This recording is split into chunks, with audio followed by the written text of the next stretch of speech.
بسم الله الرحمن الرحيم. الحمد لله الذي أنزل على عبده الكتاب ولم يجعل له عوجا قيما لينذر بأسا شديدا من لدنه ويبشر المؤمنين الذين يعملون الصالحات أن لهم أجرا حسنا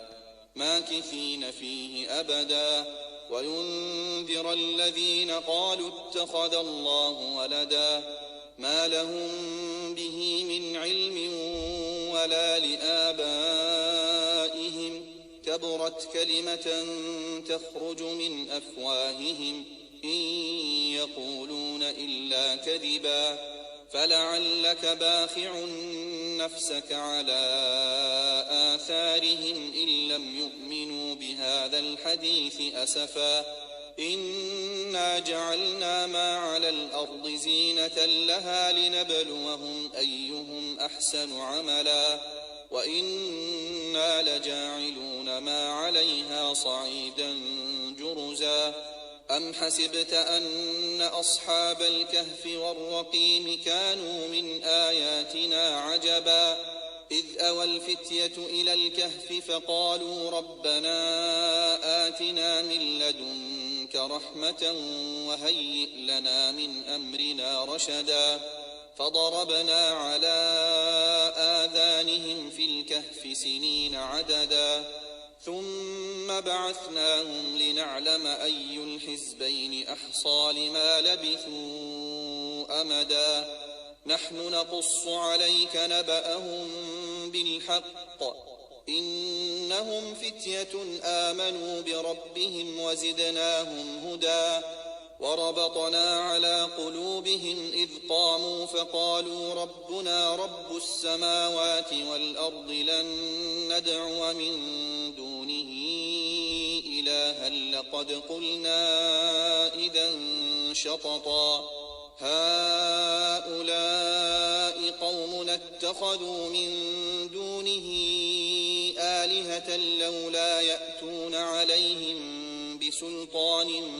بين فمن أظلم ممن افترى على الله كذبا وإذ اعتزلتموهم وما يعبدون إلا الله فأووا إلى الكهف ينشر لكم ربكم من رحمته ويهيئ لكم من أمركم مرفقا وترى الشمس إذا طلعت تزاور عن كهفهم ذات اليمين وإذا غربت تقرضهم ذات الشمال وهم في فجوة منه ذلك من آيات الله من يهد الله فهو المهتد ومن يضلل فلن تجد له وليا مرشدا وتحسبهم أيقاظا وهم رقود ونقلبهم ذات اليمين وذات الشمال وكلبهم باسط ذراعيه بالوصيد لو اطلعت عليهم لوليت منهم فرارا ولملئت منهم رعبا وكذلك بعثناهم ليتساءلوا بينهم قال قائل منهم كم لبثتم قالوا لبثنا يوما أو بعض يوم قالوا ربكم أعلم بما لبثتم فابعثوا أحدكم بورقكم هذه إلى المدينة فلينظر أيها أزكى طعاما فليأتكم برزق منه وليتلطف ولا يشعرن بكم أحدا إنهم إن يظهروا عليكم يرجموكم أو يعيدوكم في ملتهم ولن تفلحوا إذا أبدا وكذلك أعثرنا عليهم ليعلموا أن وعد الله حق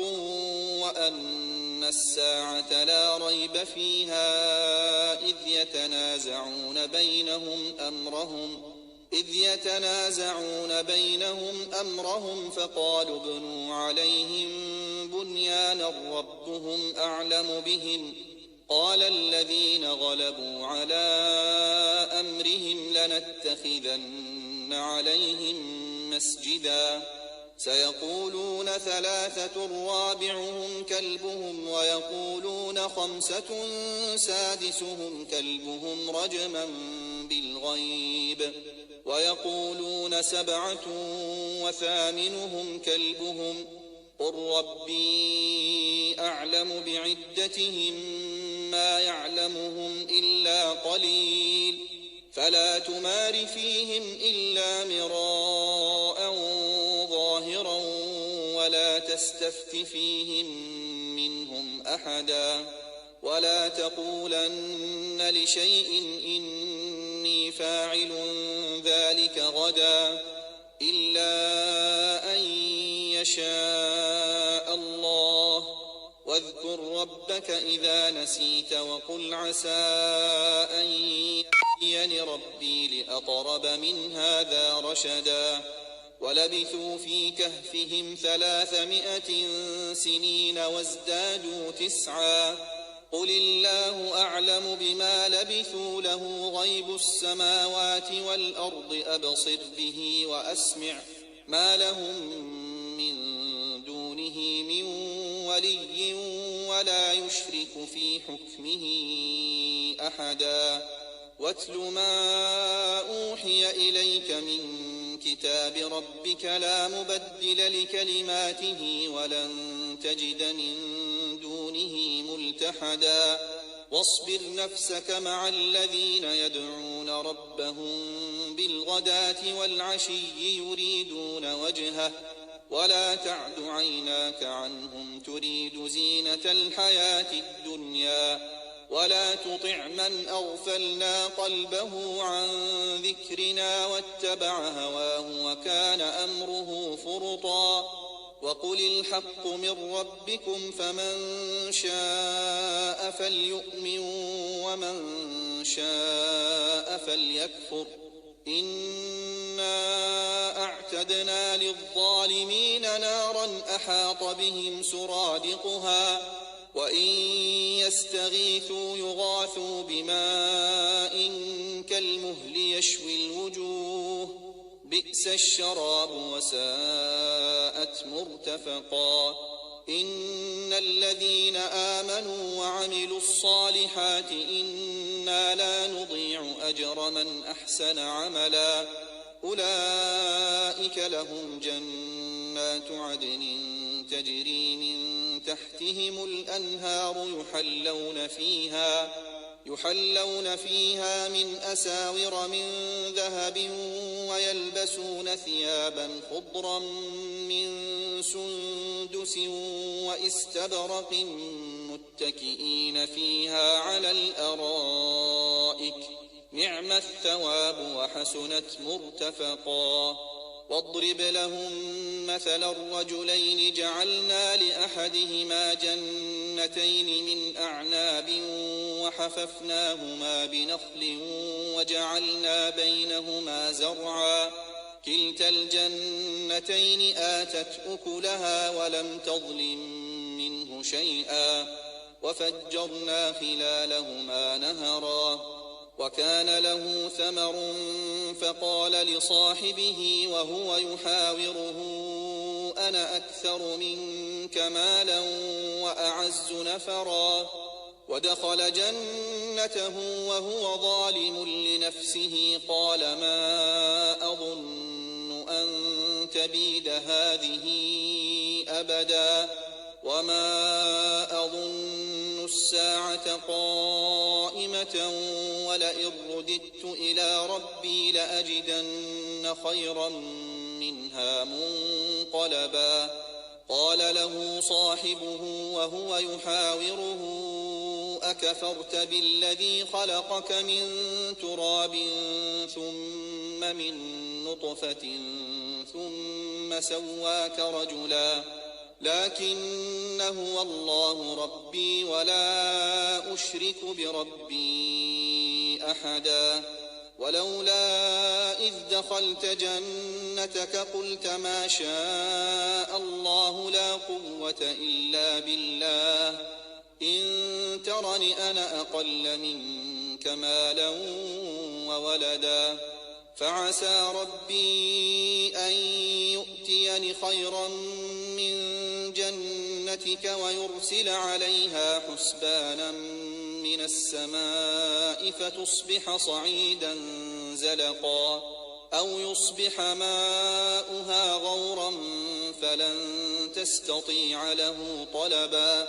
وأحيط بثمره فأصبح يقلب كفيه على ما أنفق فيها وهي خاوية على عروشها ويقول يا ليتني لم أشرك بربي أحدا ولم تكن له فئة ينصرونه من دون الله وما كان منتصرا هنالك الولاية لله الحق هو خير ثوابا وخير عقبا واضرب لهم مثل الحياة الدنيا كماء أنزلناه من السماء فاختلط به نبات الأرض فأصبح هشيما تذروه الرياح وكان الله على كل شيء مقتدرا المال والبنون زينة الحياة الدنيا والباقيات الصالحات خير عند ربك ثوابا وخير أملا ويوم نسير الجبال وترى الأرض بارزة وحشرناهم فلم نغادر منهم أحدا وعرضوا على ربك صفا لقد جئتمونا كما خلقناكم أول مرة بل زعمتم أن لن نجعل لكم موعدا ووضع الكتاب فترى المجرمين مشفقين مما فيه ويقولون يا ويلتنا ما لهذا الكتاب لا يغادر صغيرة ولا كبيرة إلا أحصاها ووجدوا ما عملوا حاضرا ولا يظلم ربك أحدا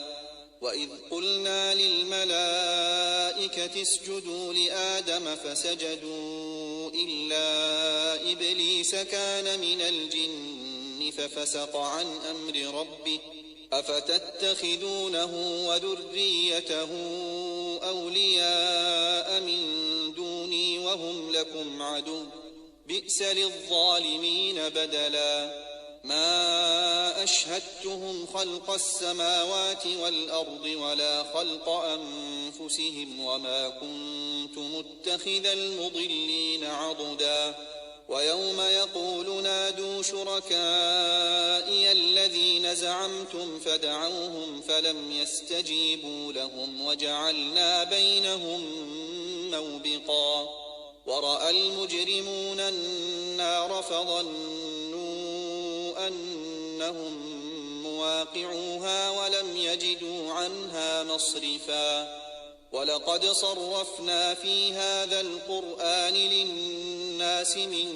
كل مثل وكان الإنسان أكثر شيء جدلا وما منع الناس أن يؤمنوا إذ جاءهم الهدى ويستغفروا ربهم إلا أن تأتيهم سنة الأولين أو يأتيهم العذاب قبلا وما نرسل المرسلين إلا مبشرين ومنذرين ويجادل الذين كفروا بالباطل ليدحضوا به الحق واتخذوا آياتي وما أنذروا هزوا ومن أظلم ممن ذكر بآيات ربه فأعرض عنها ونسي ما قدمت يداه إنا جعلنا على قلوبهم أكنة أن يفقهوه وفي آذانهم وقرا وإن تدعهم إلى الهدى فلن يهتدوا إذا أبدا وربك الغفور ذو الرحمة لو يؤاخذهم بما كسبوا لعجل لهم العذاب بل لهم موعد لن يجدوا من دونه موئلا وتلك القرى أهلكناهم لما ظلموا وجعلنا لمهلكهم موعدا وإذ قال موسى لفتاه لا أبرح حتى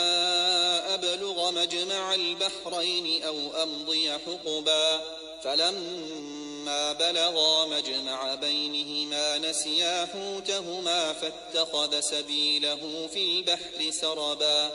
فلما جاوزا قال لفتاه آتنا غداءنا لقد لقينا من سفرنا هذا نصبا قال أرأيت إذ أوينا إلى الصخرة فإني نسيت الحوت وما أنساني إلا الشيطان أن أذكره واتخذ سبيله في البحر عجبا قال ذلك ما كنا نبغ فارتدا على آثارهما قصصا فوجدا عبدا من عبادنا آتيناه رحمة من عندنا وعلمناه من لدنا علما قال له موسى هل أتبعك على أن تعلمني مما علمت رشدا قال إنك لن تستطيع معي صبرا وكيف تصبر على ما لم تحط به خبرا قال ستجدني إن شاء الله صابرا ولا أعصي لك أمرا قال فإن اتبعتني فلا تسألني عن شيء حتى أحدث لك منه ذكرا فانطلقا حتى إذا ركبا في السفينة خرقها قال أخرقتها لتغرق أهلها لقد جئت شيئا إمرا قال ألم أقل إنك لن تستطيع معي صبرا قال لا تؤاخذني بما نسيت ولا ترهقني من أمري عسرا فانطلقا حتى إذا لقيا غلاما فقتله قال أقتلت نفسا زكية بغير نفس لقد جئت شيئا نكرا قال ألم أقل لك إنك لن تستطيع معي صبرا قال إن سألتك عن شيء بعدها فلا تصاحبني قد بلغت من لدني عذرا فانطلقا حتى إذا أتيا أهل قرية استطعما أهلها فأبوا أن يضيفوهما فوجدا فيها جدارا يريد أن ينقض فأقامه قال لو شئت لاتخذت عليه أجرا قال هذا فراق بيني وبينك سأنبئك بتأويل ما لم تستطع عليه صبرا أما السفينة فكانت لمساكين يعملون في البحر فأردت أن أعيبها وكان وراءهم ملك يأخذ كل سفينة غصبا وأما الغلام فكان أبواه مؤمنين فخشينا أن يرهقهما طغيانا وكفرا فأردنا أن يبدلهما ربهما خيرا منه زكاة وأقرب رحما وأما الجدار فكان لغلامين يتيمين في المدينة وكان تحته كنز لهما وكان أبوهما صالحا فأراد ربك أن يبلغا أشدهما ويستخرجا كنزهما رحمة من ربك وما فعلته عن أمري ذلك تأويل ما لم تسطع عليه صبرا ويسألونك عن ذي القرنين قل سأتلو عليكم منه ذكرا إنا مكنا له في الأرض وآتيناه من كل شيء سببا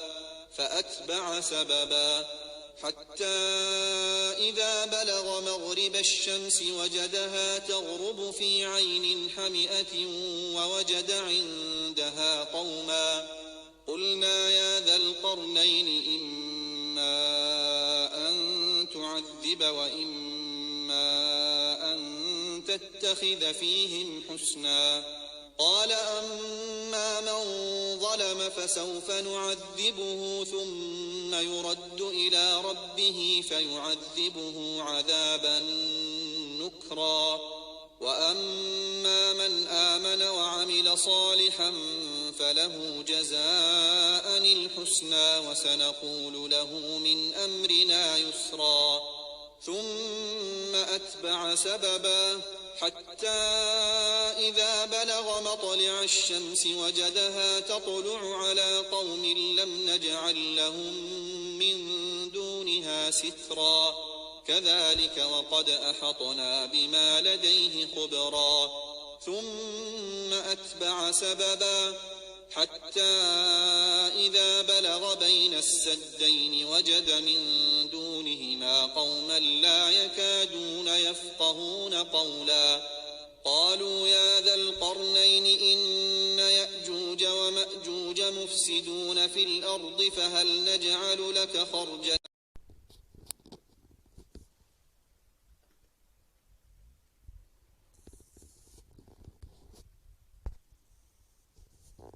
ثم أتبع سببا حتى إذا بلغ بين السدين وجد من دونهما قوما لا يكادون يفقهون قولا قالوا يا ذا القرنين إن يأجوج ومأجوج مفسدون في الأرض فهل نجعل لك خرجا على أن تجعل بيننا وبينهم سدا قال ما مكني فيه ربي خير فأعينوني بقوة أجعل بينكم وبينهم ردما آتوني زبر الحديد حتى إذا ساوى بين الصدفين قال انفخوا حتى إذا جعله نارا قال آتوني أفرغ عليه قطرا فما استطاعوا أن يظهروه وما استطاعوا له نقبا قال هذا رحمة من ربي فإذا جاء وعد ربي جعله دكاء وكان وعد ربي حقا وتركنا بعضهم يومئذ يموج في بعض ونفخ في الصور فجمعناهم جمعا وعرضنا جهنم يومئذ للكافرين عرضا الذين كانت أعينهم في غطاء عن ذكري وكانوا لا يستطيعون سمعا أفحسب الذين كفروا أن يتخذوا عبادي من دوني أولياء إنا أعتدنا جهنم اللهم إنا نسألك فرجا قريبا وصبرا جميلا ورزقا واسعا والعافية من البلايا اللهم إنا نسألك الشكر على العافية والغنى عن الناس ولا حول ولا قوة إلا بالله العلي. اللهم إنا نسألك فرجا قريبا وصبرا جميلا ورزقا واسعا والعافية من البلايا اللهم إنا نسألك الشكر على العافية والغنى عن الناس ولا حول ولا قوة إلا بالله العلي. اللهم إنا نسألك فرجا قريبا وصبرا جميلا ورزقا واسعا والعافية من البلايا. اللهم إنا نسألك الشكر على العافية والغنى عن الناس ولا حول ولا قوة إلا بالله العلي. اللهم إنا نسألك فرجا قريبا وصبرا جميلا ورزقا واسعا والعافية من البلايا. اللهم إنا نسألك الشكر على العافية والغنى عن الناس ولا حول ولا قوة إلا بالله العلي. اللهم إنا نسألك فرجا قريبا وصبرا جميلا ورزقا واسعا والعافية من البلايا. اللهم إنا نسألك الشكر على العافية والغنى عن الناس ولا حول ولا قوة إلا بالله العلي. اللهم إنا نسألك فرجا قريبا وصبرا جميلا ورزقا واسعا والعافية من البلايا. اللهم إنا نسألك الشكر على العافية والغنى عن الناس ولا حول ولا قوة إلا بالله العلي.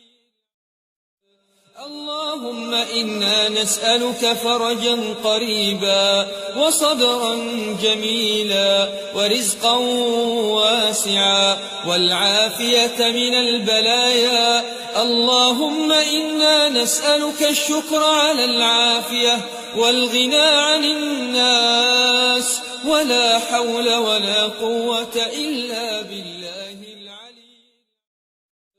اللهم إنا نسألك فرجا قريبا وصبرا جميلا ورزقا واسعا والعافية من البلايا. اللهم إنا نسألك الشكر على العافية والغنى عن الناس ولا حول ولا قوة إلا بالله.